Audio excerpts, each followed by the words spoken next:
Szia, kedves Misztik, te a jelenlegi párkapcsolatodról kérdeztél. Na már én azt látom, hogy egy szerencsés párkapcsolat tartós, vagy már tartós, vagy annak fog indulni.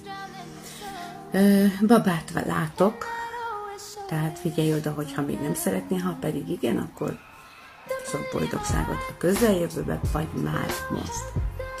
Úgy látom, hogy erről sokat fogtok beszélgetni, viszont ami nagyon fontos, rengeteg vita, féltékenység van köztetek, veszekedések vannak köztetek, mivel nagyon heves a kapcsolat. Ebből adódóan későbbiek folyamán akár lehet egy olyan szakítás is, ami, hát olyan idézőjel szakítás, ami szüneteltetés lesz. Ezt ki lehet kerülni, szívem, kerüljétek ki, azzal, hogy nem veszekedtek ennyit. Köszönöm a bizalmat.